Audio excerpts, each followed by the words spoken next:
Alright, so I'll mention before I go too far, and this video just ends up sitting here for a few minutes, talk about spark plugs, heat ranges, what you guys should be using in your cars and why.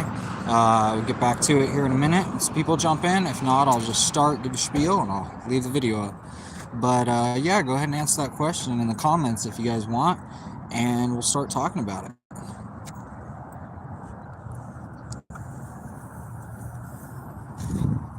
At the doctor's office waiting on my girlfriend, so, you know, very exciting.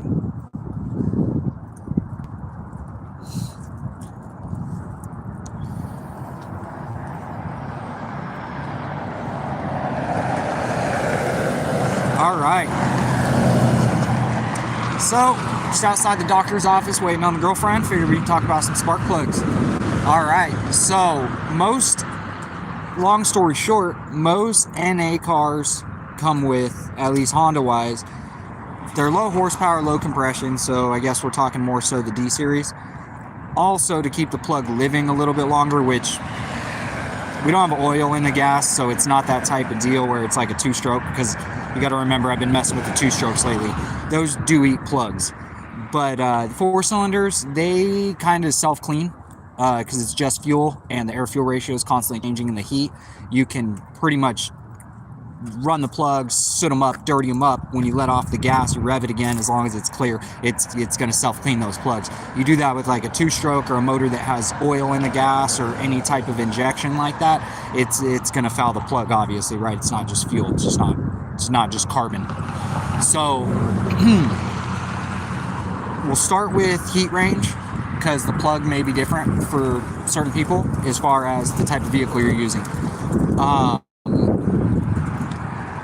There was one piece I just thought about that I had linked on the Elite Speed page as one of the last posts, talking about a piece to put in your spark plug to make it more reliable. We'll get to that. So anyways, yeah. Hondas generally come with a 5 or 6 heat range. A lot of times a 5. It's a pretty hot plug. Generally, for nitrous, small shot, going to a bigger shot, they'll say remove a stage or 2 of heat. For turbo, they say remove a stage of heat or 2. Generally, stock, even though they sometimes come with a 5 or a 6, and again, this will all make full circle when we get towards the end of the conversation. 7 is what everybody aims for. So I'll go ahead and mention the plug we generally use is a BKR7E. Now, you can use an 8. When you're running a lot of boost, you're going to want that heat out of there. And again, this will make more sense as I communicate with you guys. Yeah, hang on one sec. All right. Anyways, every stage, I shouldn't say stage, every heat range you take out of the plug is about 150 degrees of combustion temperature you're taking away from that plug. So when you go to a colder heat range plug, you're less likely to, for example, melt the porcelain and have it come out of the bottom mount. I've had that happen on nitrous from a too hot of a plug. You know, you can crack the porcelain. You can seize the metal part of the plug into the head. I mean, that heat does a lot, including detonation, pre-ignition, stuff like that. The plug can basically turn into a diesel glow plug and start auto-igniting. So that's why they say to go to a heat range colder. Now, let's go ahead and say, you know, you have a stock Honda motor you're turbocharging, or a built motor for that fact. Stock plugs could be used, moderate boosts, low levels, ethanol with decent boost, even with decent compression. It just comes down to if the spark plug is technically, I guess, too hot. Too hot, it's an issue. Too cold, more likely to foul. Now, I've ran 7, 8, and 9 heat range plugs. Noticed very minuscule changes between idle quality and drivability as far as like cruising and stuff. As far as how long the plugs last, what they go through, look like when they come out, that they're pretty even. Now again, every heat range you drop, you're losing about 150 degrees of combustion temperature. So you're making that plug colder, less likely to auto-ignite, detonate, and stuff like that. Introducing less combustion temperature, blah, blah, blah, blah. So let's just get to the fact of that BKR7 spark plug is pretty much ideal for anything.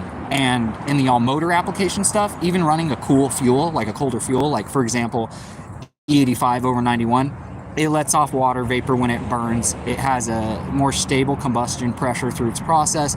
It's a cooler burn, blah, blah, blah, blah, blah. Those 7 heat range plugs deal with it fine. I'm sure 8s would too.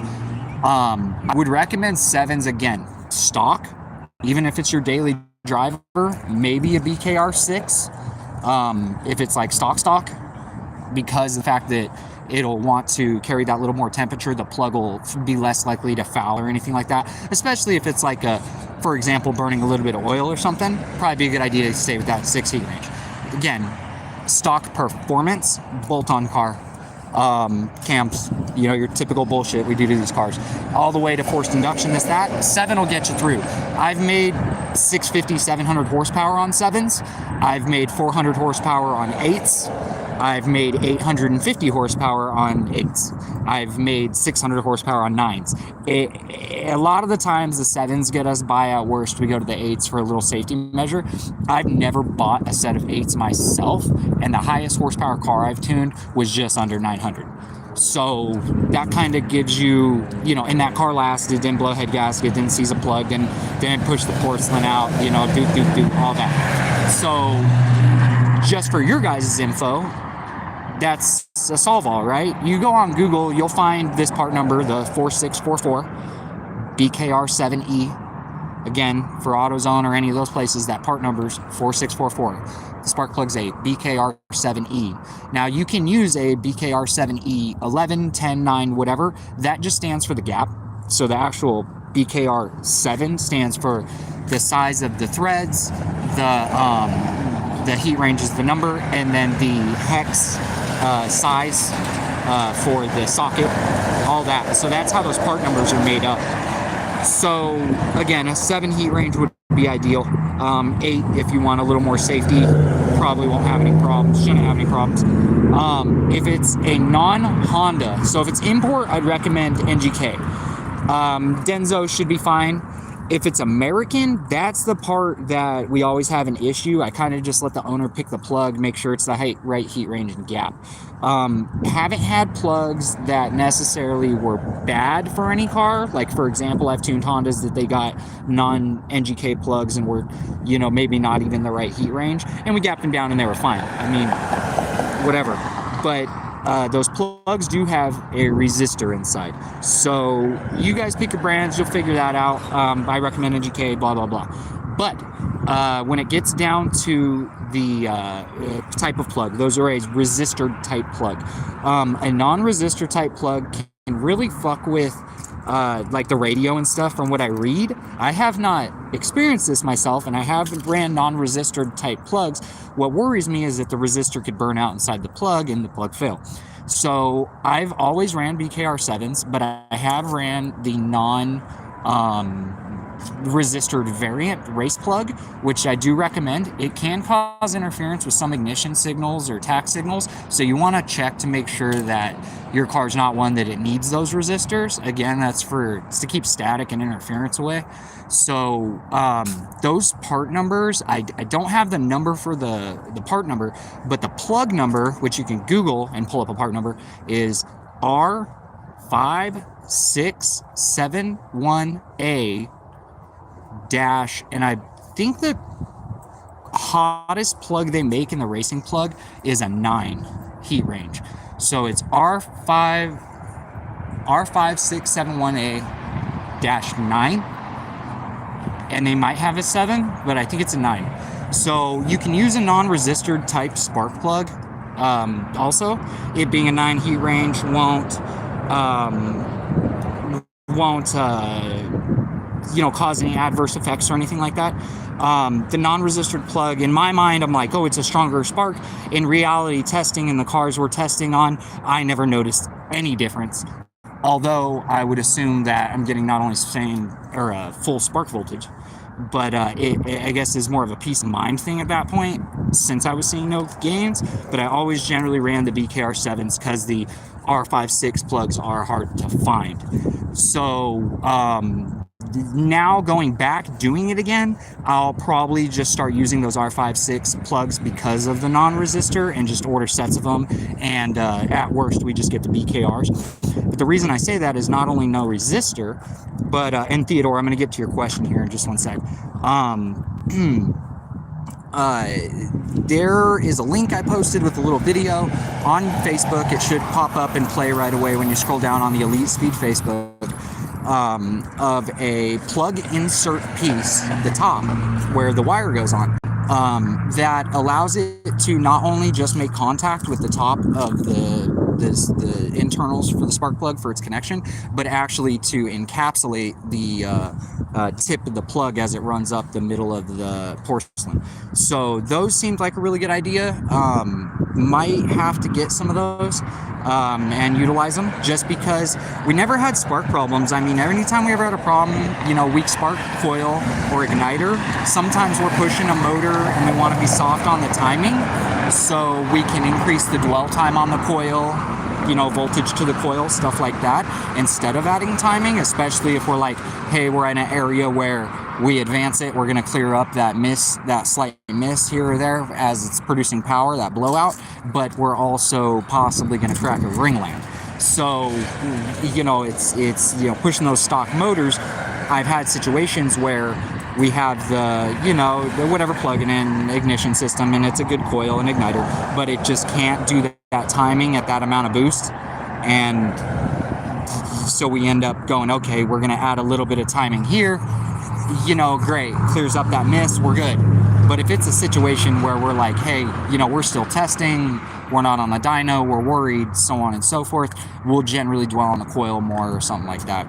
So BKR7 plug, those tip inserts, which I'll find a link, maybe I'll drop in the comments. And then let's see here. Do you recommend any gas additives to make an engine run better? 2003 Ford Focus. Okay, so I haven't used any additives other than, like, for example, like if you did an octane additive or say like toss nitro or ethanol or anything in there, it would obviously take tuning to make power. If it was rich, you threw some in there, you'd gain power. But I think as far as additives, you're talking about like something you can dump in. It's good for the motor, it likes it, so on and so forth. So rather than say, hey, if it's rich, dump a little bit of ethanol in the tank until it's right at the right air fuels and bam, free power, right? Not really. You could. My stock Civic always ran really rich at idle and cruising. I could dump in like 10-20% of the mix of ethanol, E85, and it would lean out a little bit. And it was a lot perkier because it was a single cam that was rich as fuck. And then I'm sure the ethanol gave it a little bit more power, a little more knock resistance, a little more ability to run that timing smoothly, the smooth cylinder pressures. Not a ton, but, you know, a little bit. So, you know, you could do that. But additives wise, I would stick to something that would clean the fuel injectors, treat the fuel, so on and so forth. I like the Lucas fuel treatment. They do make it for ethanol. I use it half bottle of that every other tank in our ethanol cars because it turns the sludge and gummy shit from the E85 into like an oil. So it actually like passes through and doesn't stick to the ports, and it steam cleans the engine. It looks good. So use that Lucas fuel additive. And then again, make your car run better. That thing will clean out the fuel system, degunk the intake ports, the valves, the combustion chambers, clean the top of the pistons, this, that. You know, power-wise, no gains. But yeah, that Lucas fuel treatment, I don't like the STP and this and that. That Lucas stuff seems to work really well. Really, really well. I'll run, you know, that in every tank for like 3 or 4 tanks on like a car I get, you know, a beater. And it'll definitely run better after. So highly recommend that. Guess that's it. First video up about plugs. A lot of bullshit talking, and we'll get better at this, but I do appreciate your guys' time, and I'm happy to post something. And yeah, get some 7 or 8 heat range NGKs in your Honda or import.